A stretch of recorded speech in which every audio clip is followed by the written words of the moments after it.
بسم اللہ الرحمن الرحیم نحمد اللہ ونصلی علی رسول الکریم اما بعد۔ آج کل ایک سوال کیا جاتا ہے کہ کیا بیماری خود بخود دوسرے انسان کی طرف منتقل ہو جاتی ہے اور دوسرے انسان کی طرف متعدی ہوتی ہے یا نہیں؟ زمانہ جاہلیت میں یہ رسم اور عقیدہ پایا جاتا تھا کہ اگر کسی بیمار آدمی کے پاس بیٹھیں گے تو وہاں سے بیماری منتقل ہو کر ہمیں لگ جائے گی۔ لوگ یہ عقیدہ رکھتے تھے۔ تو دین اسلام نے جس طرح زمانہ جاہلیت کی دیگر رسومات کو اور ان عقائد کو توڑا ہے اور ان کے اوپر زد لگائی ہے، ایسے ہی دین اسلام کے اندر اس عقیدے اور رسم کے اوپر بھی جو ہے وہ زد لگائی گئی ہے، توڑا گیا ہے کہ یہ عقیدہ ٹھیک نہیں ہے کہ بیماری خود بخود منتقل ہو جاتی ہے، متعدی ہو جاتی ہے۔ آپ صلی اللہ علیہ وسلم نے ارشاد فرمایا لا عدوہ، کوئی بیماری متعدی نہیں ہوتی، خود بخود کسی انسان کو نہیں لگ جاتی۔ حضور اکرم صلی اللہ علیہ وسلم نے جب یہ ارشاد فرمایا تو ایک دیہاتی آدمی نے جب یہ بات سنی تو آگے سے کہنے لگا یا رسول اللہ صلی اللہ علیہ وسلم فما بال الابل تکون فی الرمل کأنها الظبا فیخالطها البعیر الاجرب فیجربها، کہ یا رسول اللہ ایک اونٹ وہ ریت کے اندر چاق و چوبند ایک ہرن کی طرح بھاگ رہا ہوتا ہے، چست ہوتا ہے، اس کے ساتھ ایک خارشی اونٹ آ کر مل جاتا ہے، وہ بھی اس کو خارش زدہ بنا دیتا۔ گویا اس کے سوال کرنے میں یہ بات تھی کہ آپ فرما رہے ہیں کہ بیماری متعدی نہیں ہوتی، جبکہ ہم دیکھتے ہیں کہ ایک خارشی اونٹ وہ آ کر دوسرے اونٹوں کو بھی خارشی کر دیتا ہے، بیمار کر دیتا ہے۔ تو حضور اکرم صلی اللہ علیہ وسلم نے اس کے اس عقیدے پر زد کرتے ہوئے ارشاد فرمایا فمن عادل اول، تو یہ بتاؤ اگر بیماری ہی متعدی ہوتی ہے، خود بخود لگتی ہے، تو پہلا وہ اونٹ جس کو خارش لگی تھی اس کو کس نے خارش لگائی؟ گویا آپ صلی اللہ علیہ وسلم نے فرما دیا کہ بیماری لگانے والے اللہ ہوتے ہیں، آگے دوسرے انسان کو، دوسرے جانور کو خود بخود بیماری آگے منتقل نہیں ہو جاتی۔ چنانچہ حضور اکرم صلی اللہ علیہ وسلم کے زمانے میں لوگ ایک مریض جس کو جذام کا مرض ہوتا تھا اس کے پاس نہیں بیٹھتے تھے، اس لیے کہ یہ عقیدہ تھا کہ یہ اس کے ساتھ بیٹھنے سے اس کی بیماری ہماری طرف بھی منتقل ہو جائے گی۔ چنانچہ حضور اکرم صلی اللہ علیہ وسلم کے بارے میں روایت میں آتا ہے کہ آپ صلی اللہ علیہ وسلم نے اس جذام والے مریض کا ہاتھ پکڑا اور فَأَدْخَلَهَا مَعَهُ فِي الْقَصْعَةِ، اس کا ہاتھ اپنے ہاتھ کے ساتھ برتن میں ڈالا،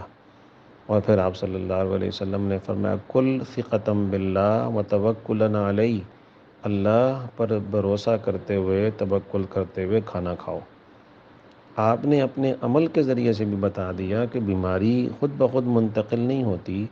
آپ نے گویا یہ سبق دے دیا کہ بیماری لگانے والے اللہ ہوتے ہیں، بس توکل اللہ کی ذات کے اوپر، بھروسہ اللہ کی ذات کے اوپر ہونا چاہیے۔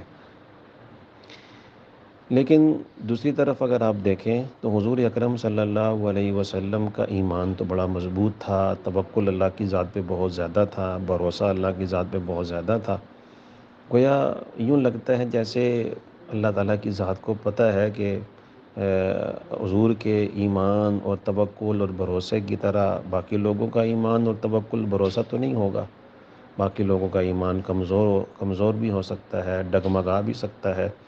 چنانچہ دین اسلام کے اندر لوگوں کو احتیاط کرنے کی اور جو ہے وہ اوائڈ کرنے کی بھی گنجائش دی گئی ہے۔ کسی بیمار کے پاس نہ بیٹھیں، کسی بیمار سے دور رہیں تاکہ بیماری نہ لگ جائے، اس چیز سے کئی احتیاط کرنے کا بھی ہمارے دین اسلام کے اندر گنجائش دی گئی ہے۔ چنانچہ حضور اکرم صلی اللہ علیہ وسلم کا فرمان ہے فر من المجذوم کما تفر من الاسد، کہ ایک مجذوم جس کو جذام کا مرض ہو اس شخص سے ایسے بھاگو جیسے کہ تم شیر سے بھاگتے ہو، یعنی اس سے دور رہو۔ یہ آپ صلی اللہ علیہ وسلم نے دور رہنے کا حکم ارشاد فرمایا، یہ اس بنا پر کہ اگر کوئی شخص قریب بیٹھے گا، اس کے قریب ہوگا، تو اس کے قریب ہونے کی وجہ سے اس کو بیماری اگر لگ جائے گی تو اگرچہ دیکھا جائے تو پہلے اس جذام والے مریض کو یا کسی بھی مریض کو بیماری لگائی اللہ کی ذات نے، پھر وہ بیماری آگے منتقل ہو جائے، دوسرے بندے کو لگ جائے، تو اس کو بھی اللہ کی ذات نے لگائی ہے۔ لیکن کہیں ایسا نہ ہو کہ کوئی شخص یہ سمجھ لے کہ مجھے بیماری اس کے پاس بیٹھنے کی وجہ سے لگی ہے، اللہ کی ذات کی طرف اس کی نظر نہ جائے، اس کا بھروسہ توکل اللہ کی ذات پہ اتنا نہ ہو، تو وہ یہ سمجھنا شروع کر دیں کہ مجھے اس شخص کے پاس بیٹھنے کی وجہ سے بیماری لگی ہے، تو اس کا کہیں ایمان جو ہے نا وہ کہیں خراب نہ ہو جائے۔ چنانچہ حضور اکرم صلی اللہ علیہ وسلم نے اس بات کا حکم ارشاد فرمایا کہ دور رہو، احتیاط کرو، گنجائش آپ صلی اللہ علیہ وسلم نے عطا فرمائی ہے۔ تو اس سے معلوم یہ ہوا کہ اگر کوئی ڈاکٹر ہمیں بتاتے ہیں کہ یہ بیمار آدمی ہے، اس سے دور رہو، اس کو جیسے کرونا وائرس پیچھے آیا تھا تو اس سے ڈاکٹر منع کرتے تھے کہ اس سے دور رہو، اس کو الگ کمرے میں رکھو، تو یہ جو احتیاط لوگ بتاتے تھے، تو اس احتیاط پر عمل کرنے میں کوئی جو ہے نا وہ بری بات نہیں ہے، کوئی ایسی بات نہیں ہے، کوئی توکل کے خلاف بات ہے۔ توکل کے خلاف تو تب ہوتی ہے بات کہ جب بندہ اللہ کی ذات پہ جو ہے نا وہ بھروسہ ہی چھوڑ دے، یا اگر اسباب کا اختیار کرنا کوئی توکل کے خلاف بات نہیں ہوتی، کہ اگر کوئی بندہ اسباب کو اختیار کر رہا ہے، کسی چیز سے اوائڈ کر رہا ہے، اس کے لیے کوئی سورس یوز کر رہا ہے، تو ہم یہ سمجھیں کہ اس کا اللہ کی ذات پہ توکل نہیں ہے۔ تو اسباب کا اختیار کرنا ہی توکل ہے، اسباب کا اختیار کرنا اور نظر اللہ کی ذات کے اوپر چھوڑ دینا، یہ توکل بعینی ہی توکل ہے۔ جیسے کہ ایک صحابی حضور اکرم صلی اللہ علیہ وسلم کے پاس آتے تھے، دور سے آتے تھے، اونٹنی پر سوار ہو کر آتے تھے، اور آپ صلی اللہ علیہ وسلم کے پاس مسجد نبوی میں تشریف لاتے تھے۔ تو آپ صلی اللہ علیہ وسلم کے پاس آ کر کہنے لگے، یا رسول اللہ صلی اللہ علیہ وسلم، میں اونٹنی کو باہر چھوڑ دوں اور اللہ کی ذات پہ توکل کروں کہ یہ گم نہیں ہوگی، یا میں اس کو باندھوں اور پھر اللہ کی ذات پہ توکل کروں؟ تو آپ صلی اللہ علیہ وسلم نے فرمایا، اعقلھا وتوکل، پہلے اس کو باندھو اور پھر اللہ کی ذات پہ توکل کرو کہ یہ گم نہیں ہوگی۔ گویا حضور اکرم صلی اللہ علیہ وسلم نے سبب اختیار کرنے کا حکم پہلے دیا ہے کہ آپ سبب کو اختیار کریں، اس کو باندھیں، پھر نظر اللہ کی ذات پہ چھوڑ دیں کہ پھر گم نہیں ہوگی۔ تو سبب کا اختیار کرنا، اپنے آپ کو نقصان سے بچانے کے لیے کوئی سورس استعمال کرنا، یہ کوئی بری بات نہیں ہے، کوئی توکل کے خلاف بات نہیں ہے۔ اللہ پاک کی ذات سے دعا ہے، اللہ پاک ہمیں بات سمجھنے کی، عمل کرنے کی توفیق عطا فرمائے۔ السلام علیکم ورحمۃ اللہ۔